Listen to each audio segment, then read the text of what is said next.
So this is the 11th time in 13 days that I've been wired up and we're ready to go again. And it's been a great joy and a blessing. I'm very grateful to His Grace Bishop Silouan for inviting me, because I have been immensely enriched by my time with you, with your clergy, with the faithful, and I'm grateful to God for many things that I've learned, and I hope to God that whatever I've offered, it's been of God and not of myself, that it is God's holy ones that have been speaking, because I have nothing, but the church offers everything for us. Tonight I'm going to start out with some personal stories, because this particular topic concerns what the work I'm doing right now in Arizona. I'm the headmaster now since this last September of a new Orthodox school, K-12, the Three Hierarchs Academy, just down the street from the monastery of St. Anthony's in Florence, Arizona. And I cannot stress enough, both from my experience but also from everything I've seen over the last 18 years in Greece, that the Orthodox school, especially for the youngest children, is one of the most important bastions and fortresses of the church going forward. It's going to be, for us, an essential element of the life of the church if we're going to survive the onslaught of secularism. I like to say in America, I don't know if you're familiar here in Australia, you've heard of the Alamo and the battle back in the 19th century, and there's an expression there that the Alamo was the last stand. And for us, the schools are our Alamo. It's our last stand against the onslaught of secularism. We are losing generations of Orthodox Christians because the educational systems in the Western world are not only not helping our children, they're designed to take our children away from us. And you have to understand this. You have to understand the history of compulsory state education for the last 200 years. I gave a lecture, it's online, if anyone wants to go more deeper into this. Compulsory state education began in the end of the 18th century, beginning of the 19th century, in Germany, contemporary Germany, and its aim was not for the formation in Christ or even the formation per se of the children, but the socialization and in particular the service of the next generation to the formation of a modern state. And the aim of education in the beginning had nothing to do with the classical vision of Socrates or of the Trivium, the grammar stage or the logic stage or the rhetoric stage, which is the classical educational approach. It had everything to do with creating a modern mechanized state and putting people at work for the sake of that state. And so the education was intentionally limited for the masses.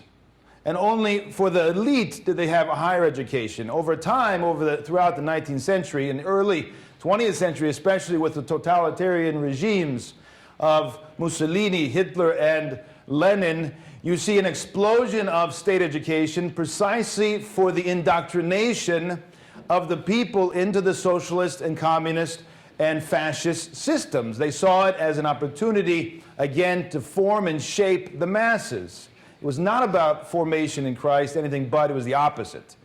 And the growth of compulsory state education is directly associated with the growth of these anti-Christian regimes. And so not only did that happen politically for political reasons, but we have a shift in contemporary education, the vision of what it's meant to do. Classically, traditionally, among Christian peoples, we have the ideal, we have the archetype, who is Christ. We have the ideal, which is to take someone and initiate them into virtue, grow them in terms of the virtue, present to them, as St. John Chrysostom says, examples of virtue. That's the main aim of education. It's not knowledge in terms of gnosis, in terms of just acquiring academic or technical knowledge. That's not the aim of education. It's the formation in the virtues, in other words, to become gods by grace ultimately in the church. And we have now at the end of the 19th century, especially in America, we have an inversion. Not just a departure, but an inversion, because there is no common denominator in multicultural and pluralistic societies, because, especially in the 19th century in America, they wanted to enculturate and assimilate masses of immigrants. They wanted an educational system which would serve that purpose. And we're very naive if we think by sending our children to the state education, we're not undermining their life in Christ. That's very clear today, I think, to everyone with all of these, the latest in a long line of departures from the Christian anthropology and the Christian vision of formation, of morphosis. It's very obvious, I think, to everyone where this is going. But it's been going on not for 10 or 20 or 30, but hundreds of years. It's a vision of man directly as a fruit of the Enlightenment. The Enlightenment, of course, was the great leap and departure away from the classical vision, the Renaissance even earlier. So we have the fruits of the Enlightenment would have been the French Revolution or the Russian Revolution or the American Revolution. And in that context, education was also formed and shaped. John Dewey, who's a famous educator in the United States, was a part of this, very influential in what they understood to be the center of education. And of course, the center of education today is the child. And egotistically so. Not that the child is going to be formed in Christ, or formed in virtue, or formed in any kind of even ancient Greek or Latin ideal, but that we're going to allow the discovery of the child. We're going to leave him to his devices. It's the inversion of the Christian vision. So we could go on for a long time. You can see the lectures I've done online. There's 2 lectures that I gave a year ago, in April in California, talking about compulsory education and where it's leading and what it's all about and where it comes from. But also there's a lecture on post-patristic theology and the vision, which is very much a part of the contemporary theological scene, which is a diversion and a departure from patristic theology, and the classical or traditional understanding of Orthodox education. So I don't want to go further in that direction, but one has to understand the immediate need for us to start Orthodox schools everywhere. And I think what's very encouraging is that without a lot of cooperation, we see that happening all over the world. I'm very encouraged today. I went to the school today, had the blessing, and saw what is in the works, and I hope it happens very quickly, and I hope everyone understands the urgency for this school to open. It is a matter of salvation for our children. It is a matter of the continuation of the gospel in the future generations, but immediately we need this. We needed it yesterday in terms of protecting our children from delusion and from immorality and all the rest. So the need is immense. In Orthodox countries, the need is immense. In Greece, for 18 years, everyone has been saying we need to open up schools run by the church and not rely on state schools, which are becoming undermined and perverted by European liberalism and Marxism. And we have responded. God has blessed this opening of this school in Arizona that I've been appointed as headmaster. I want to talk a little bit about how that started, share a little personal experience to encourage you all to continue and to work hard on opening your school. Last March, a year ago, it was decided by faithful near the monastery, people who've moved from all over the United States to be close to the monastery in St. Anthony, after years of discussion, that we need to finally just leap out in faith without having everything organized, without having a lot of money, without having a lot of ideas of who's going to teach, and literally just leaping out in faith and saying, let's do this. And they began in March. They began making phone calls. They began talking to potential teachers. They had some people who were going to offer basically a home, which we transformed into a school.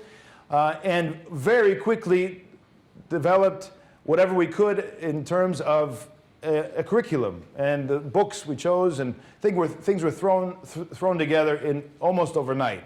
Within 4 or 5 months, the school opened in September, and they were expecting, because I was at that time still in Greece. I came actually after the opening of the school. That was the earliest I could come. I had gone back to Greece for 3 or 4 months. And they opened the school with initially they thought they would have 25 students. They opened with 52. And we had a good crisis on our hands. We didn't have places to put the kids. We had 8 or 9 kids in a room the size of an office with a desk and chairs. And this house was transformed into our school, and we've been operating in crisis mode all year, trying to catch up both in terms of the infrastructure, the economics, the curriculum, and all the rest. And so there comes a time, and I would say this to the folks who are planning the school, you just got to do it. You just got to say, we're not ready. We're never going to be ready. If you think there's going to be the day where it's all going to be organized and everything's going to be perfect, you're going to be waiting for decades. You just got to start. And when you start and you leap out in faith, the Lord blesses. And so we've been making it every month economically. We've had donors come out. We've had people write us and say we want to move there for the sake of the school. People from all over the United States and even from Greece. People who have supported us with checks and with donations from different parts of the United States. And we're moving forward step by step to create our own curriculum. And we have people writing us saying that next year they're going to enroll. And so thanks be to God, we have a new second building that we've opened for the high school kids. We have 39 in K through 6 and 13 in the high school. And we've opened now, we've carved out in one of the 2 houses that we have now, we've carved out a chapel. So we are now serving divine liturgy when I'm there every week. And this is, of course, at the center of the school. The center of the school has to be the divine liturgy, the attending of the divine services, and the prayer of the children. So there's no blueprint for this. I've been amazed as I get to know educators from around the world and around the country, how they've been schools like St. John of Shanghai in San Francisco, or Padilla Elementary down in Florida, or other places around the country. They're opening up the last 5 or 10 years, and no one has an Orthodox curriculum. They're literally improvising year to year. So we're pathfinders to this Orthodox education in the English language for a variety of reasons.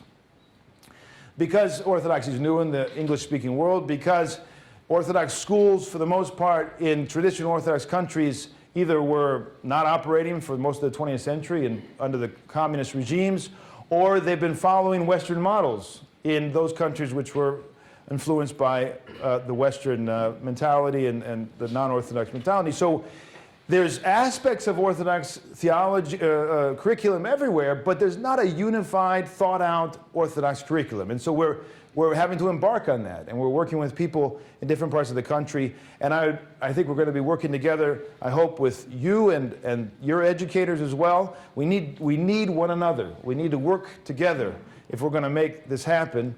But I'm very encouraged by the amount of zeal and desire on people everywhere to see the schools operate, open, and teach our children. So it's only going to get better if we just are patient and we do the work and we make progress.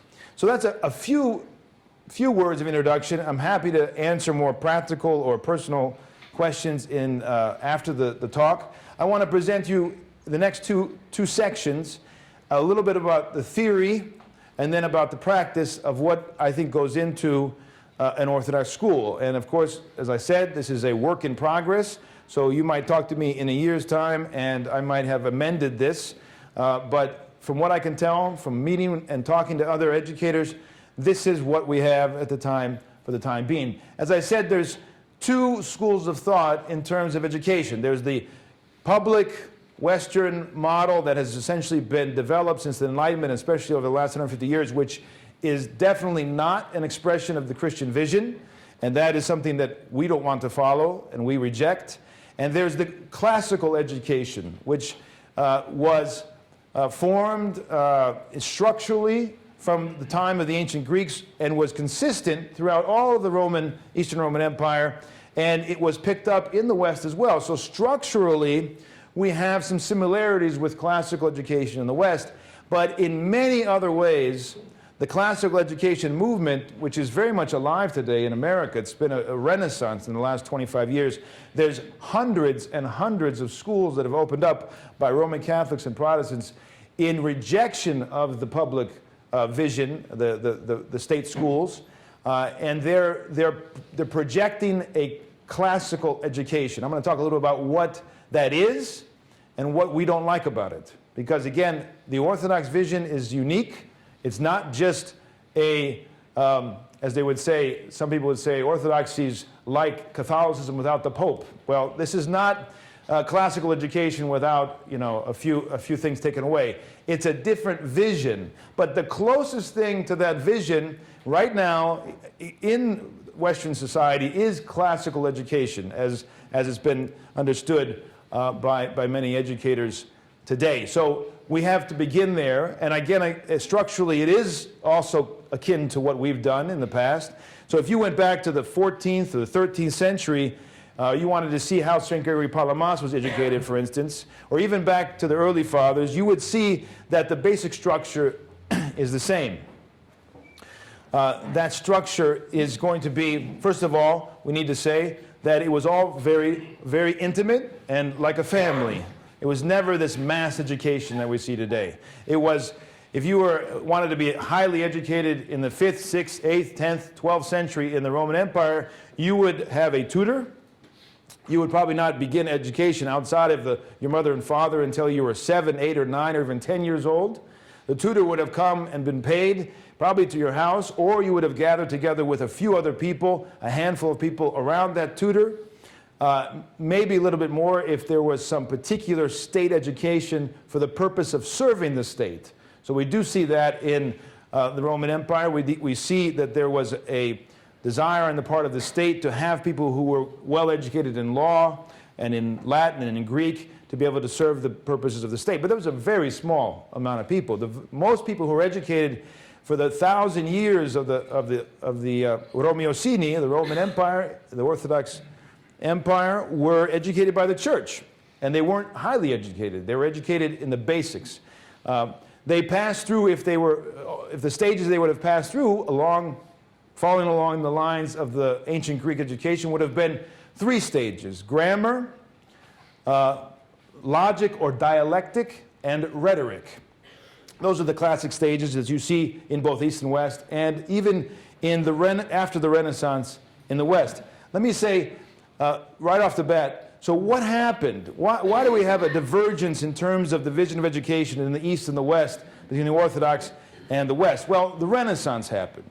And one of the reasons why we have a classical education renaissance in the 14th, 15th century is precisely to get away from classical Christian approaches. So its origins are not necessarily Christian, but they were still seeking to educate them in the basics of the grammar, dialectic or logic, and rhetoric. They were learning Latin and they were learning Greek, and this is what it meant to be an educated person in the West.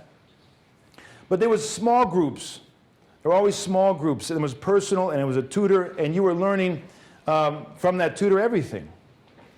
So that's one of the first things we're trying to replicate, is that we want to keep things small. We want to keep it a family atmosphere. We want to have their children hug their teachers, take the blessing of their priests, and form enduring, lifelong friendships. We want intimate relationships with their teachers.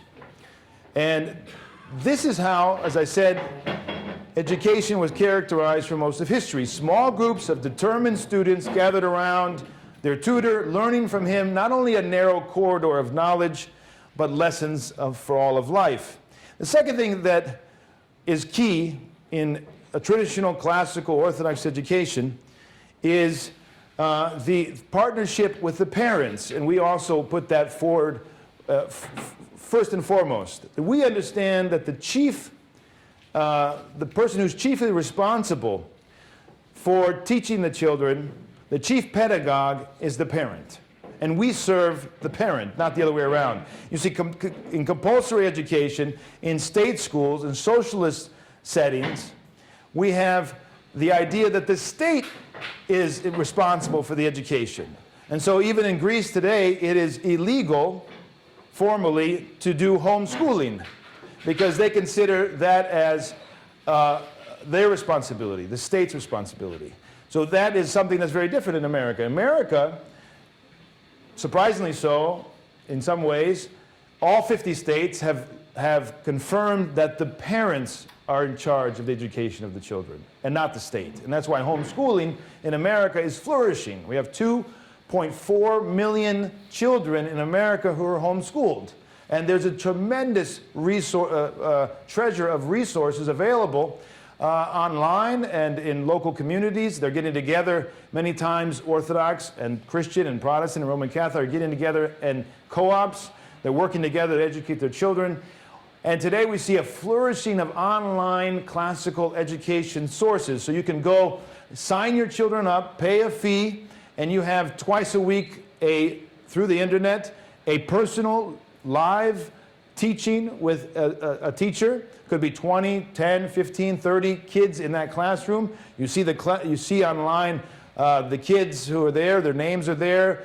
You can raise your hand and you can ask a question. You can see the teacher teach. You can see the blackboard. It's as close as you can imagine to a real classroom. They're meeting twice a week and they're doing things like logic, Latin, Greek, rhetoric, and all the other courses that one would need today in public education. And so that is happening in the tens of thousands in terms of courses being offered right now on the internet. So homeschooling is flourishing among Orthodox, Protestants, and Roman Catholics in the United States. So that is a key, if we're going to understand education properly, that the parent is going to give account at the second coming for the education of their child. It's very clear in Proverbs that you will give an account. You cannot say, well, the state took my child, I'm not responsible. That's not going to be an excuse at the second coming. You are responsible for raising your child in the fear and admonition of the Lord, and a big part of that is going to happen from the time they begin schooling until they go on to university, if they go on to the university. So we partner with the parents, and it's very important for us that we're there with them and we're close to them and they understand and they're a part of the education. Of course, that presupposes that they believe in the school and they want what we're offering. And that sometimes is a task in itself. I find myself educating or needing to educate sometimes the parents more than the children in terms of what an Orthodox school is all about. So this classical, Christian, traditional, whatever you want to call it, Orthodox education, which really is with us from at least the 4th century on, follows again this so-called trivium, this grammar, logic, rhetoric stages. The grammar stage, we'll talk about the stages in a second, but the grammar stages from ages from 5 to, or let's say 1st to 4th grade, roughly.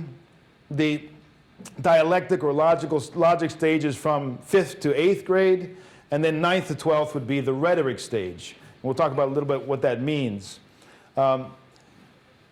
We have that in common with everybody who's doing a classical education today. But so we would, for instance, teach something like Homer, even though the content is problematic, perhaps, in some ways. The language has always been a part of the education of all of those who were educated in the Roman Empire, including St. Gregory Palamas, because of the language. And so there are certain texts which we're going to employ in an Orthodox Christian setting with the necessary presuppositions and discernment.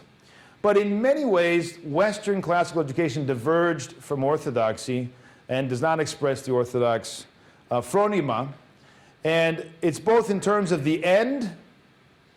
They don't have the common end of our education, which is going to be in the context of purification, illumination, and theosis, that whole, the life of Christ, and the means, how we get there, and the sources. What are our sources? We're going to have a divergence in all three ways to a lesser or greater degree. But in both ways, we're looking for the true, the good, and the beautiful. This is the phrase used very often in classical education. The question is unpacking the true, the good, and the beautiful, what it means and how we commune with it. There we have a divergence with the West.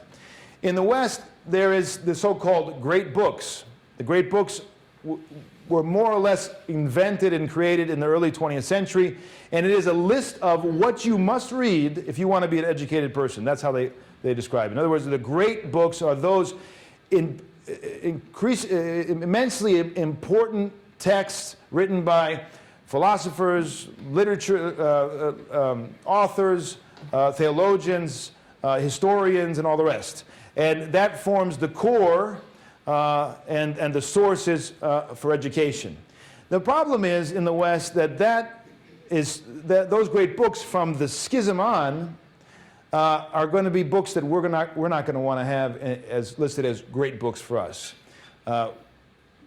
We're not interested in filling our kids with thought which is contrary to Christ, even if it is considered a great book.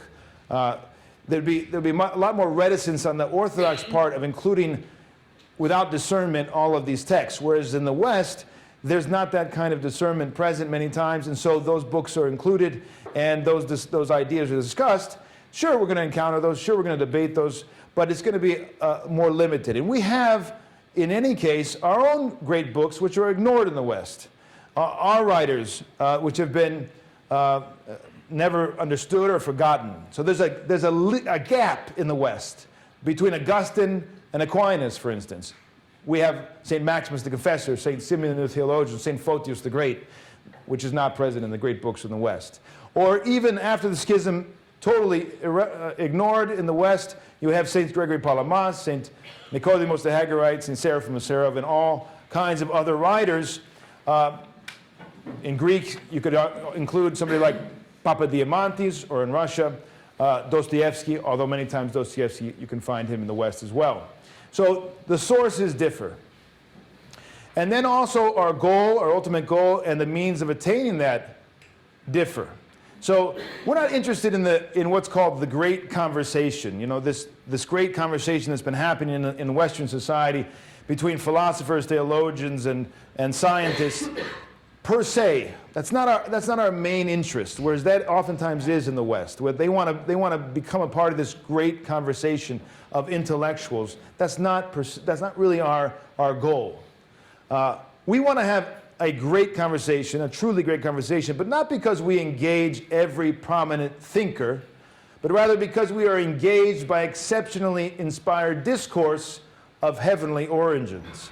The boast of Orthodox civilization is not the quantity of the works produced. You often hear that in classical circles in the West, nor the rate by which the ideas are exchanged, but rather the quality of the communion generated and the depth of the meaning attained. That's what we're interested in. It's better to have less, but go deeper, than to have more and have confusion and have diversion from the one thing needful. So our ultimate in Orthodox, in educational enlightenment is not merely to produce good wise men, and much less good citizens. If this were the case, we would be impoverished as Orthodox. And the incarnation would be rather unnecessary if that was the goal of our education. Just as the law was our pedagogue until faith came, so too the end of education must be initiation into the Spirit, and the beginning of an endless ascent to divine humanity in the Church. Our great books could also be explained in the following way. We're not interested in the kind of knowledge that comes from academic research alone, but we want to be initiated into the truth in an experiential way. We want to bring forth people to the knowledge of the truth in a personal and communal way. You can talk about and describe truth in many ways, beauty and goodness, through the study of the great books, but unless one is personally communing with the truth, then this beauty, this truth, this goodness that they're discovering in their reading remains in the rational realm, and it's elusive as an experience. So the heart of the Orthodox school cannot be the study of great books, but the encounter with truth incarnate in the spiritual life, in the people who are teaching the children. The most important element is who's teaching and not what they're teaching, and of course in the divine liturgy and the whole spiritual life of the community. So it's not, this truth and beauty and goodness, which is the aim of classical education, is not attained primarily through the rational intellect, but through the nous, through the spirit of man. And it is clear that the means and the ends toward this are spiritual.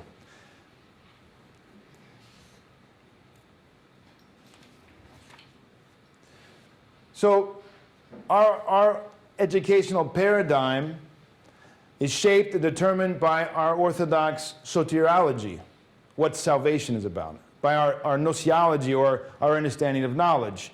Our Orthodox understanding of the acquisition of knowledge is not just gnosis, which is a kind of an intellectual knowledge about something, can be, but as St. Paul says in the scriptures, epignosis, which is experiential knowledge. That's the basis of that's our paradigm in terms of knowledge. And if we understand that, then we better understand the role of academic education, or the so-called liberal arts, in the Orthodox context. You see, it takes on a different role, it's more limited and more particular, and it works together with the development of the Spirit and not apart from it. In most places, even in the best classical education, what we're talking about is an academic acquisition of knowledge and not a spiritual encounter with truth. So we'll talk quickly about the trivium, the so-called trivium, which is the Latin term for this threefold educational process that people would go through educationally, academically, in classical education. We said the first is grammar, and that comes from the Greek word grammatikos, and it means basically the art of using and combining symbols to express thought. This is the building blocks of knowledge. This is why the grammar stage is the first 4 years, when kids are disposed to learning about and acquiring with numbers and with histories and with dates. This is the time period that we need to give them the raw material of education. We're not going to engage them in terms of the rational argumentation, the logic stage. We're not going to expect from them rhetoric, expressing of ideas. That's not what's going to happen in the first 4 years. We're going to give them the basics, the building blocks. They're going to be filled with that, and then when they reach a maturity, the next stage, they're going to pass from that into the art of thinking, and that's the dialectic stage. That's the logic stage. So here they learn the mechanics of thought and analysis, the art of formal and material reasoning. That's the dialectic stage. We're talking about 6th through 8th or 9th grades. And then the rhetoric stage is the final stage in the trivium. So that's where we're getting to the high school, and now they've got the building blocks. They've honed their rational understanding, their logic, their dialectic, and it's time to express and to apply the knowledge they've acquired in order to instruct and to persuade. And this is very important in classical education. St. Gregory Palamas, if you remember from his life, when he was 18, and just before he left for the monastery, he presented in front of dignitaries and the court, and his teacher said famously, "I did not know if I was in front of Socrates or in front of my student," something like this. So the rhetoric was the sign that somebody was educated. He could express himself, persuade others, and the knowledge, the understanding was then transmitted as wisdom. And this meant the person had arrived at wisdom. We could put it more simply, grammar pertains to the thing as it is symbolized. Dialectic as the thing pertains to the thing as it is known, and rhetoric to the thing as it is communicated. So it's symbols, knowledge, and communication. This is the process by which one becomes an educated human being. If we were to stop there, we would pretty much have described classical education as it's lived out and understood among the non-Orthodox. But we have to add which is much more, and we have to actually give the heart now. We've talked about the head and the rational intellect and its development, which is essential. But where's the heart? Where's the spirit? And here we have the threefold, let's say, trivium or threefold program of purification, illumination, and deification. If we didn't have that, the trivium is vanity. It's not salvific. It could actually puff one up and lead him into delusion. And this is the danger with academic, intellectual, rational knowledge, is that if it's not combined with spiritual ascent, with purification from the passions, with humility and all the virtues, it is working against our salvation.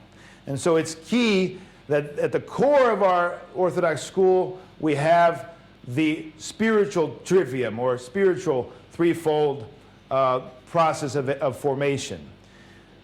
So toward achieving the overall formation of the child, and precisely because there should be no compartmentalization and thus secularization of the children's lives, the academy has to have as a central role the overall furtherance of the children's spiritual ascent. And so if you're building a school and the parents want to send their kids to this school, everyone has to be on the same page here.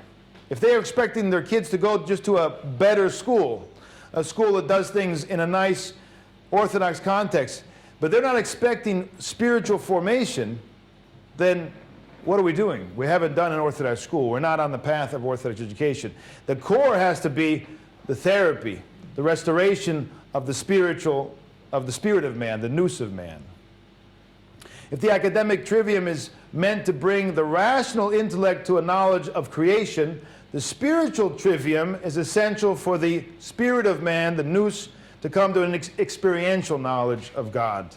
Whereas the formal schooling process of learning is necessarily limited, the process of returning to God and increasing the depth of communion with Him has a beginning, but it has no end. And therefore, the school is just the beginning of this whole process.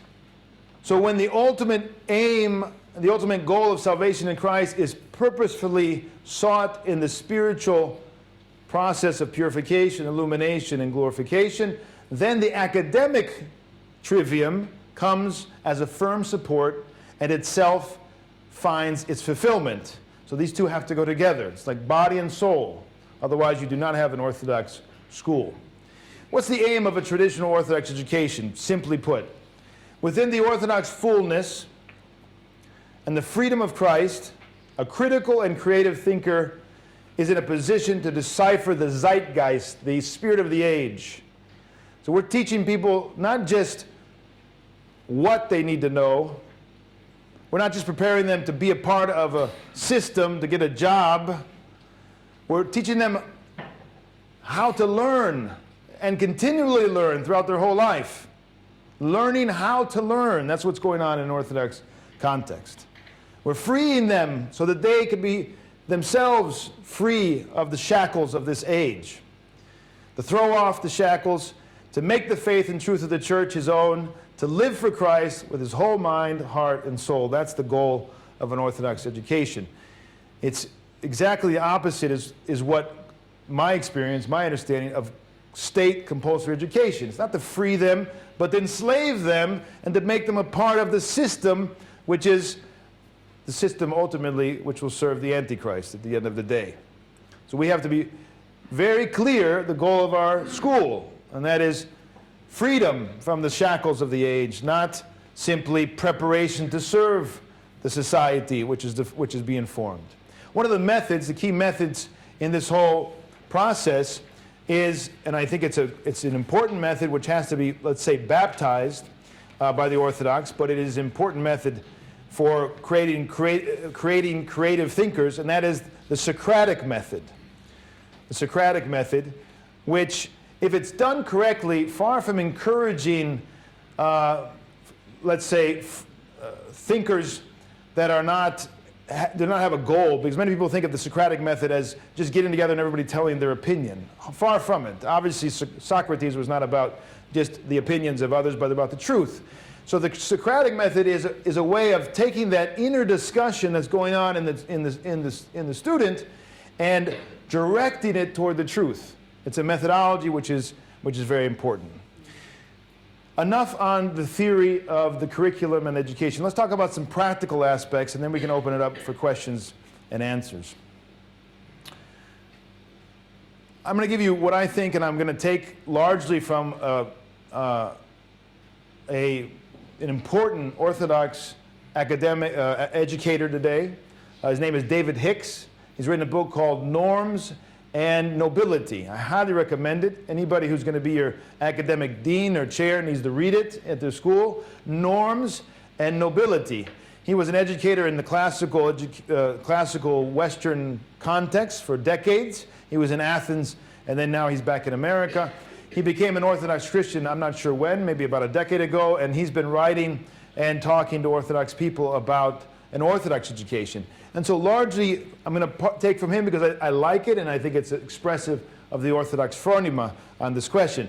And he gives 7 traits of an Orthodox education, 7 traits of an Orthodox school. And here's the first. Then I'm going to comment as we go, adding a few of my own thoughts. The first and most important thing, of course, are the relationships that's built in the school. And that means the teacher.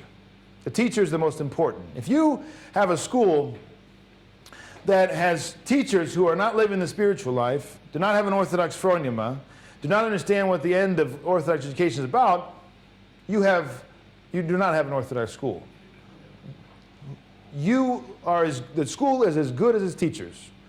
The school is as good as its teachers. So, the first and foremost, we have to have a faithful and spiritually mature Orthodox group of teachers. And they need to demonstrate their love in actions for the children. That's number one. Number two is that we need to develop Orthodox Christian community. It's one of the biggest missing pieces of the puzzle in our Orthodox life today. Because we live in a society which is individualistic, which is compartmentalized, which is disintegrating community. The whole structure of Western, especially America and Australia and other places, is a community that does not have roots, does not have an identity, and we are all individuals, and their community is being lost. So we have to create, the Orthodox school is a tremendous opportunity for the church to increase the community, to bind together the children from a young age in their Orthodox identity. And they must cease to exist as individuals, and their relationships with God and one another has to come alive. And that's really important. It needs to be a conscious goal of the school to create community. That's exactly what I'm seeing happen in Arizona, that immediately the school has gathered together the community. So the community was there. There were a lot of people living around the monastery, but the monastery is not a parish. So one of the things that we've seen immediately is that this missing link for all of those faithful who've come to be close to the monastery is that they have immediately an Orthodox community. And people are getting together, parents are getting together, and it's an opportunity for the parents to be catechized. It's an opportunity for the children to have guidance outside of their home by an Orthodox educator, and for that community to become a reality. So number two would have to be Orthodox community. Number three, well, before I say that, there's a wonderful historical example that Dr. Hicks mentions, and let me just share that with you. And I didn't know about this until I read his writings. In the 4th century, there was a school in Nisibis, I'm not sure how you pronounce it. It was reestablished by St. Ephrem the Syrian in Edessa after this city fell to the Persians. And the supreme authority in the school was exercised in community meetings where the students, because of their numbers, had the deciding vote and elected the educators, or the head of the educators. They handled, the people who handled, in other words, all the finances of and operations of the school, as well as the discipline. So the head of the school was the rector, the spiritual guide, and the director of studies. No one could be expelled from the school without a vote of the community. And if you just consider that a minute, this means they had a high degree of trust between teachers and students. And this was something that I think is definitely something we should imitate. The students need to be a part and feel that they own the school. They need to be a part of the school. It should not be something that they just come to and leave, and then they need to help clean up. They need to help raise money for the school. They need to be a part of the whole process. And that's a great example from church history, which I did not know about. Number 3, it is key that we have the right criteria for choosing the content or the sources that the children are going to be reading. And one of the keys here is that they have a vertical. Whatever they're going to read, it doesn't have to be Orthodox material. It can't be, because there's not enough Orthodox material in English language for us to provide. So we're going to be using non-Orthodox sources whether we like it or not. And the question has to be, our criteria has to be how, and on what basis do we choose what we're going to use? Well, there has to be a vertical dimension. There has to be God a part of the story, or we should not include it at all. And much of the material that's being used in contemporary education is godless. It's only horizontal. It's not vertical. So that has to be the basic prerequisite. Whatever we bring in has to be. And so there are sources out there that we can use. And we're going back in our school, we're actually doing historical research right now. I have teachers that I've given this task. They're going back to the 19th century texts. They're going back to 1840s for math texts. We're going back to McGuffey Readers, which was a 19th century series of educational and English texts. And we're seeing what they were doing, because we believe that after this renovation in education, especially at the end of the 19th century, we had a perversion, a distortion, and an undermining of education. So phonics, for instance, went out the window, and people became more and more illiterate. They knew how to read, but they didn't read, and they don't read today. There are many illiterate people in the 20th century, which is very strange and odd that you have people who cannot read. And phonics was the system in place, the way of learning how to read for young children, and we're using phonics. That's just one example. You can go back and you can see how they did mathematics. And so we're getting back to the tried and traditional and old ways of educating, and we're going to start incorporating that next year. In addition to this, a text should not, of course, celebrate sin in any way. And it should put forth the virtues. That would be other criteria for what kind of text we should incorporate in educational process. And I would say, and I would agree with Dr. Hicks, who says the same thing, but we've said this many times in our school as well, throw out textbooks. Maybe not for mathematics or science, but definitely for English, definitely for history. Throw out textbooks, get to the sources. Have the children come into contact directly with sources, with the literature of the day, with the historical sources used to write the history books. If you are teaching the children with textbooks, you have an intermediary between the child and the history or the source that you're introducing. You have, in other words, a gatekeeper who's going to keep them from a direct encounter, and that's a totally different education. So for instance, if you're reading about the Middle Ages, read about the Middle Ages. Read sources from the Middle Ages. We have that in our disposal. We don't have to have a 20th century academic who's writing about the Middle Ages teach us about the Middle Ages. We should go right to the sources. And at the very least, if there is a need for a textbook, there's plenty of good traditional Christian, heterodox, in this context, sources that we can choose that are better than what they're using in the public schools. So we have to bravely trodden the path that is not taken by the majority. Number 4, we need to be sure and know that there is no academic disadvantage to our students in failing to study the cultural sources that are filling our society today. We don't need to follow the Joneses and read what they're reading. And there's not going to be any academic problem if we do that. We can find our own sources, our own way of imparting culture and knowledge. It's not only because the works we study in Orthodox schools are more demanding, more full of meaning, richer and closer to the source, but because the most researched and data-supported educational theory declares it so. In other words, what you teach is not nearly as important as how you teach it. This is Dr. Hicks's conclusion, and I wholeheartedly agree. We focus a lot on the what, and we don't understand it's about how you teach, and who is teaching is far more important than the what you're teaching. And the whole classical education approach, the whole traditional Christian approach could be summed up is we're interested in teaching them how to fish and not just giving them a fish to eat. And that's the very different approach to what's going on in most education today.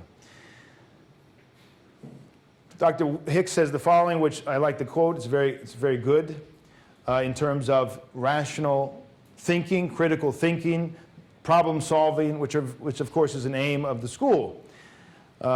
He says, we ought to have clear instructional protocols that ask all teachers to use an interrogatory method based on high-order reasoning. He says, and explains himself, the teacher needs to identify the essential questions for every lesson. So you go into a lesson, you know what to ask. That's a part of the Socratic method if you're going to get them to think deeply and to have critical thought and not just be passive receptors regurgitating what the teacher said. We don't want that. You know, most of education today is educating for the test. Most of the education is preparing somebody to take a test. This is a terrible way of educating. It undermines true love of knowledge, and it creates people who are indifferent to truth. So we want them to have critical thinking, and questions are the key. The educator has to ask the right questions. And many times, we don't want to just give them food. Here it is, here's the truth. No, they need to be troubled, they need to be challenged, they need to be provoked to think about and understand and come to the knowledge of the truth on their own, expending a lot of energy to do that. A teacher needs to do this. It needs to use differentiated strategies in instruction. There's a variety of strategies, not just one-dimensional, not just lectures, not just discussion, but a variety of things to keep education lively. Never complete a lesson without a high-order assessment. In other words, at the end, you have to bring it back and summarize and present the conclusion so we have closure and we have a clear understanding. Without this, the teacher will not build the critical thinking, complex problem-solving, high-order reasoning skills that the people need today if they're going to be free of the zeitgeist, if they're going to be also very successful in terms of their future. And they won't be faithful to the best traditions of Orthodox Christians.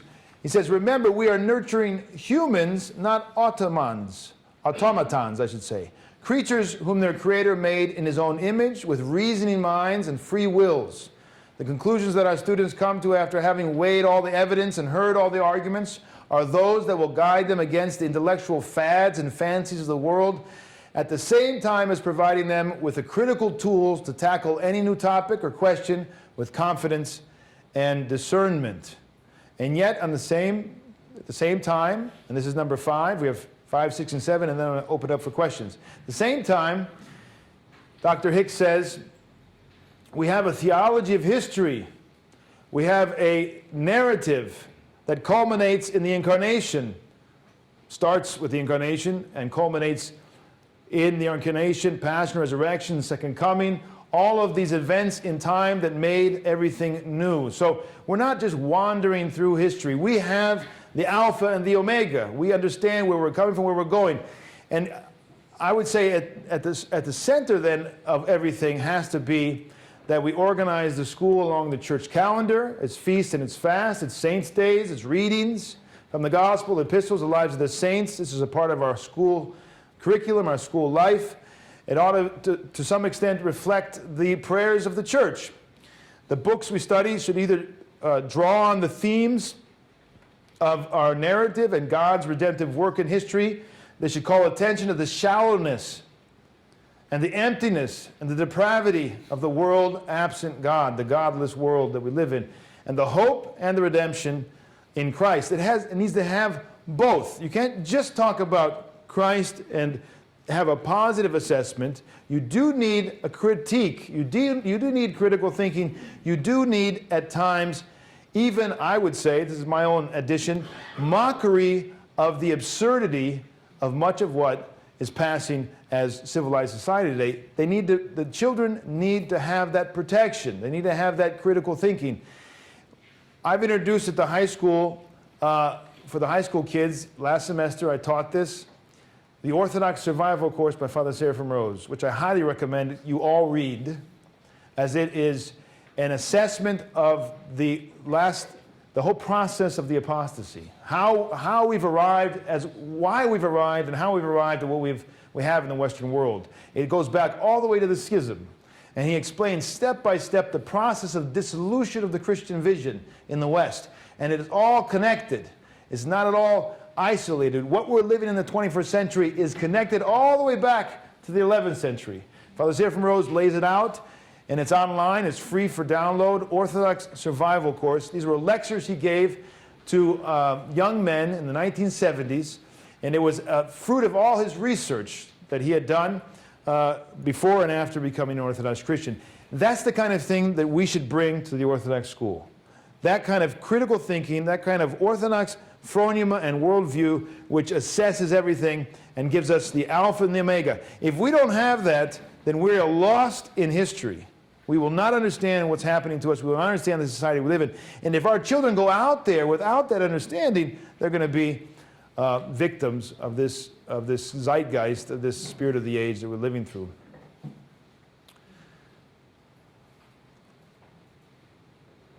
We should be very clear, Dr. Hicks says, that the state's narrative, the state school's narrative, is much more shocking, much more anti-historical than ours. Because many times people say, well, if that's what you're doing in there, this is not education, this is indoctrination. This is one of the things you might hear from somebody who talks about an Orthodox school. You're indoctrinating people. You're not allowing them to free.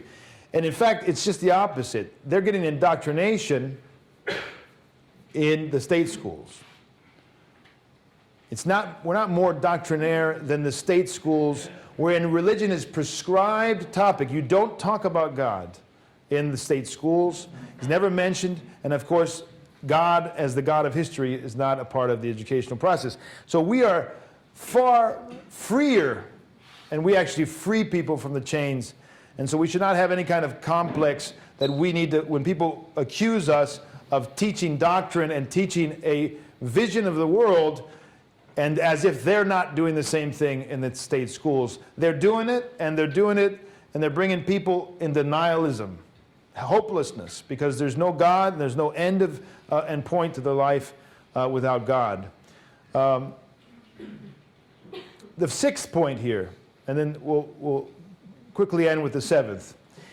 He says here, the ancient Greeks who invented the school, as you probably all know, the ancient Greeks invented the school system, education, as you say, did not distinguish in their language between education and culture. When seeing the word paideia in Greek, modern English translators have to decide from the context whether to write education or culture. It's interchangeable in Greek. That's very instructive for us. It's an important lesson. Culture is the most profound education of all. So our schools have to be about producing Orthodox culture, the Orthodox ethos, the Orthodox way of life. If all we do is give them education, and even Orthodox education, we failed. They have to go, when they go to school, they have to go and feel they're entering into a whole culture, a whole way of living and understanding, and it has to pervade everything. And it is perpetually indoctrinating and educating us whether we are aware of it or not. Think of the profound effects of television and video games and social media have on our children. This is the kind of culture that we're living in. All of that is educating our children. The television and everything that's going on in modern media is educating, and it's culture. And so the same thing has to happen in the Orthodox context if we're going to have any success. If we fail in that, then we're going to fail the children, because it's not going to be enough to resist the temptations of the world. The temple, of course, is the center of that, right? The worship is, of course, the center of this culture. It has to be the divine liturgy, and the worship has to be the center. So there are unique traditions in the Orthodox Church which shape our taste, our habits, and our attitudes, and that should be a part of the Orthodox school's mission. Finally, Dr. Hicks suggests, and I think this is something that would be a very practical as well as important pedagogical end. When education ends, when they're ending their time in the Orthodox school before they go on to other things, it should all be summarized.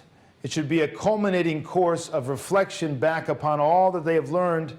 And ideally, the Orthodox priest or bishop or monk should be at the center of that culminating process. He should be there to guide them and make sense of and unify everything they've learned. And including in that should be contact with the monastery, an essay, explaining everything they've learned. They need to summarize and look at it all as a united whole, and not as a bunch of knowledge and not as a bunch of experiences. But they need to make sense of that at the end, and that will be something that will be with them the rest of their life. So that is largely taken from Dr. Hicks, which I agree with, I appreciate, and it is very helpful for us in understanding practically what this school should be about. So hopefully I've given you a sense of the struggle of what it means to open up a school, how important it is for our church today everywhere to open up schools, what a academic curriculum would be like, what principles it would be based on, and then some practical important aspects of what an Orthodox school contains. And this can be food for thought and hopefully lots of good questions. Thank you very much for your attention.